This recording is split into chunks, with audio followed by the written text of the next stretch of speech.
Hello everyone, and here we are for the very first race, the opener for the Pennzoil Pro Series at Daytona for the special event, the Bud Shootout. 19 of the best drivers in the Pennzoil Pro Series are here to compete for winning the race. This is the third one we will be hosting, and we've seen two great finishes before this one. Can't wait to see what unfolds here this week as the long off season has finally come to a close and the cars finally get rolling off. And we're going to get jumping right into your starting lineup. And on the pole, Webster Zygaard on his outside Zach cars. Two drivers and new teams for this year. Row 2, Sam Rogers and Ryan Dunn, both in Toyotas. Row 3, Matthew Brown, very excited coming into this race, and Michael Kraft making his final start. Row 4, Michael Jones and Daniel Voiles, winner here last year. Row 5, AJ Davidson making his final start. Kyle Collins back with his familiar Old Spice Racing. Row 6, Jack Newman and Derek Petrie back with their respective teams. Row 7, Jay Durrell, last year's champion, and Jay Barker, who dominated here in Season 1. Row 8, Rick Witt and Jake Booker, his last start for the Season 1 champion. Row 9, Cody Russell and Zach Tomasky are going to have to come to the back. And Row 10, starting last on the grid, Nick Purcell's in 00. And that is your 19-car field. We are just about ready to go racing. Pace car makes his way down pit road. Here we go. Green flag is in the air as the Era Chevy and the Miller Lite Toyota take the green.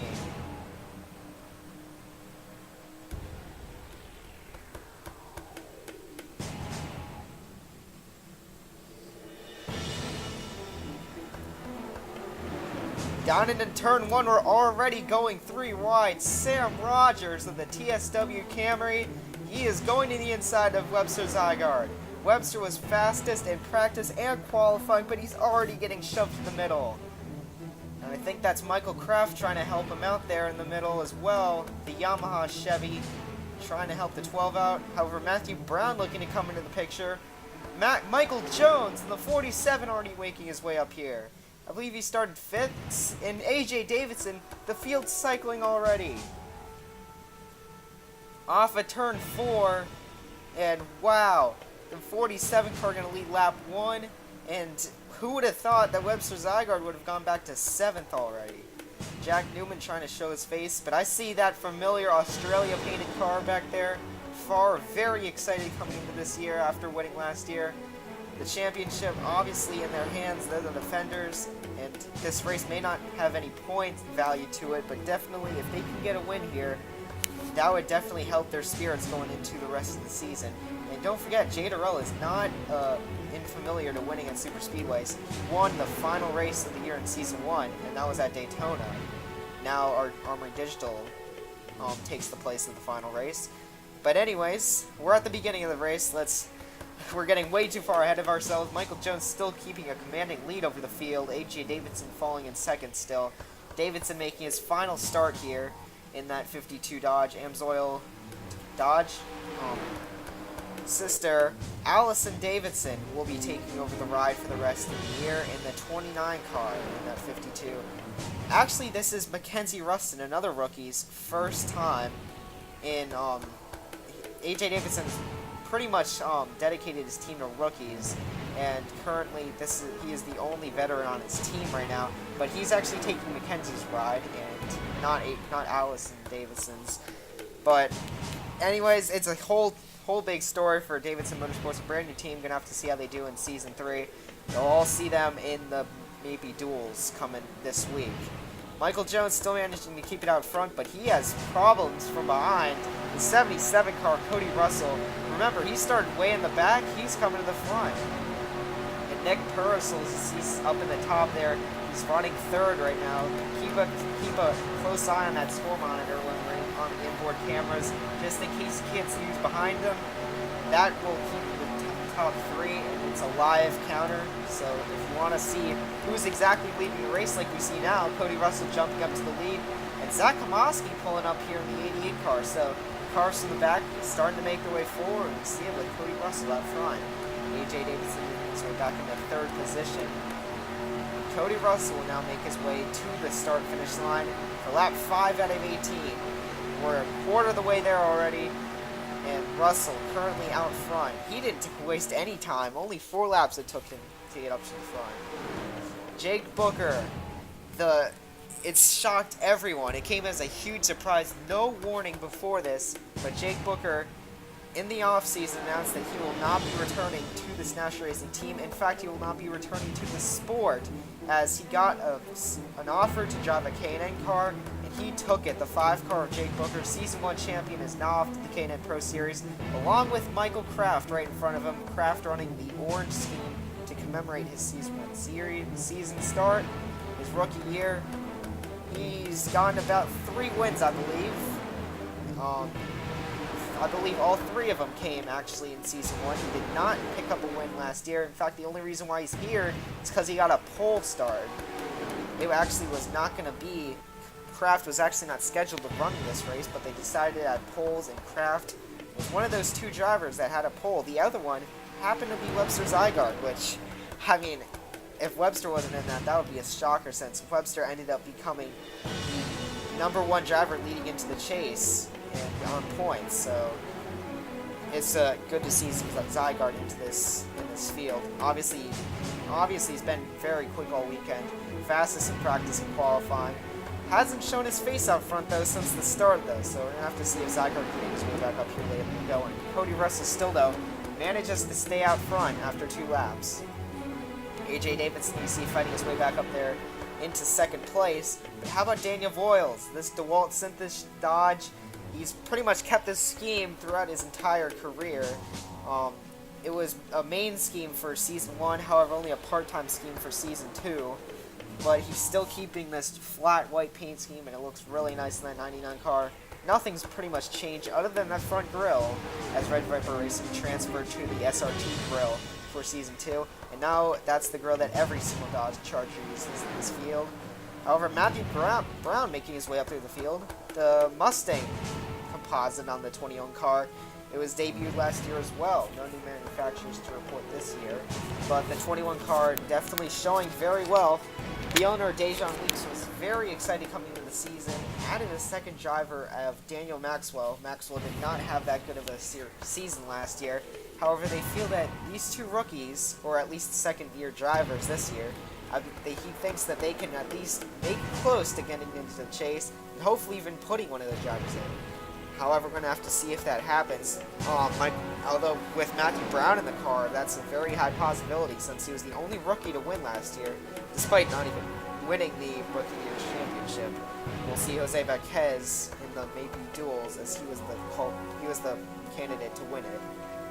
We see Sam Rogers and Zach Cars making their way up here. Both of them have had a manufacturer change, while Sam Rogers staying in the same team.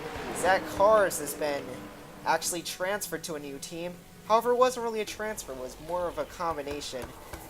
We saw Big Motorsports form out of a conglomeration of Minnesota Motorsports, Big Motorsports, and Rascal Racing in Season 2. Well, this year it is Team SFR, or SFR Racing, which is out of Switchback Racing, Reloaded Racing, and Fast Racing. All of them were Toyota's single-car teams. Why not form up? Share the equipment, share the parts, and they've established a new home base in North Carolina. Very, very strong team coming into this. They had 3 drivers in the team. 2 of them managed to make the start because the 3rd is a rookie. So we're going to see if these 2 veterans can help out Tyler Selsman, who will be driving the 78 for the season, and how they can work. But you see up front, we got a new leader, Derek Petrie, being pushed by one of the SFR Racing guys. That's Zach Komoski, the Daytona 500 winner. Like I said, a lot of experience in that group, and I think they actually did the better choice. And in fact, the Zach Komoski car is actually pushing one of the Big Motorsports cars that, despite them having been turned out as a really great team, they've actually had a couple owner issues, as the owner of Rascal Racing was not fully a part of the deal to merge, and really it's just been a huge hornet's nest, and it's really come back to bite the entire team. Split up might be imminent, but currently Big Motorsports still holds together. We're going to have to follow that though in the coming weeks, as things have been really falling apart over that organization. Back during the race though, because we've kind of gone off on the history lesson here, going back to Jack Newman for Season 1, he was actually the winner here in Season 1, and currently his plan was to try to stay in the back for about half the race, then try to make his march to the front. And that's kind of what he's done so far. The 43 back here as well. And Rick Witt as well. So, although Rick, I'm not sure if that's where he wants to be. He's been complaining about speed all week long. More on that later. But you see, the 7 car has actually caught up with both of his teammates in this race, Jake Booker and Jay Barker. And you see them moving to the front. Barker giving Voiles a huge push. And we haven't seen the Vans Chevy up front all day long so far. Neither that Hellman's Chevy. And oh, looks like we got pit stops. And it looks like 3 takers. Wow, I thought there was going to be more than that. I don't think that these guys realized that there were people coming on pit road. Jack Newman almost looked a little bit skeptical. Receiving word that National Racing, all 3 of the cars were supposed to come down pit road, but I don't know why, only Jay Barker did. It almost looked like Jack Newman wanted to, but he just decided to stay out at the last second, try to follow Jake Booker, but you see how badly it's ruined the field. Wow, and this is going to be huge for some of the drivers that fell off. That's about 10, 11, 12 cars in that front pack. Now we should see everyone come down. No, Michael Kraft will stay out. Oh no. He's the only one out there. The draft is not going to help his situation out at all. And literally every other driver came down that time by. Daniel Voiles, Ryan Dunn, and Jake Booker pulling into the pit stops first. But Jake Booker pulling the strategy, fuel only, in that Lay's Chevy. And what do we have here? I think Jake just might be trying to hope that he can make it on fuel and possibly just drive away from everyone else, even with the draft in effect. Oh no! Speeding on pit road for Jake Booker. He is going to have to drop it down pit road.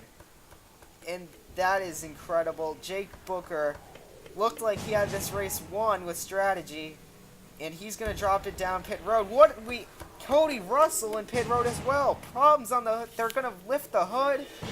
You see Jake Booker serving his stop and go penalty, but Cody Russell with the hood up, he led the most amount of laps so far today, and probably will. Michael Kraft's still out front right now, but here he is coming off the pit road. Devastating night for those 2 drivers. Michael Kraft trying to push the issue. But here comes AJ Davidson. It seems like all 3 of the guys making their final starts today are trying to do some sort of strategy. Kraft staying out late, Booker only taking fuel, and Davidson manages to lead the second pack off. However, Voiles is going to try to chase him down. And look at Michael Jones getting split by the Old Spice Racing cars. The Mountain Dew pitch black car of Ryan Dunn and the Lexus Toyota of Kyle Collins. See Jay Durrell managing to show his face up front late in the going. New style in the 43, but very much the same as his past 2 years in that 43 car. Lap and a half to go. Voiles underneath AJ Davidson. Davidson trying to get that last win, but it doesn't look like it's going to happen. Collins is underneath him, coming to the white flag. All bets are off. Go as hard as you can, or wreck trying. Voiles out front. Kyle Collins in second. Going down into turn 1, Voiles has to block as much as he can. He won here last year because of fuel strategy. He's going to have to do it this time by blocking. He has 2 hungry Old Spice Motorsports drivers behind him. Will he make the move? Yes, he does! Collins is on the inside. Purcell does not go with him, though. He's with Voiles. Half a lap to go as they go down into turn 3. It looks like Collins has the advantage with Michael Jones. Will Jones try anything? Off a turn 4. Checkered flag imminent. Oh, it's going to be a drag race. The 99 close. It's going to be Collins. And Kyle Collins will get there first, and we will not see a 2-time winner here at this race. Voiles so close to that second win, but it's not going to happen as Kyle Collins will steal one away. Wow, what a heart-beating moment at the end there. And that just came down to the wire as Kyle Collins will do his victory burnouts. But here is your finishing results. You look down the grid. Daniel Voiles so close. But how about OSR? First, 4th, and 6th. Great showing for them. Durrell finishing 8th. But how about some of these final starters? Michael Kraft and AJ Davidson finishing 5th and 7th. Jake Booker, you see on the last row, finishing 18 after that penalty, and Cody Russell with the hood up will finish 19, 5 laps down. What an incredible race. But we'll see you next time at the Maybe Duel. See you all later.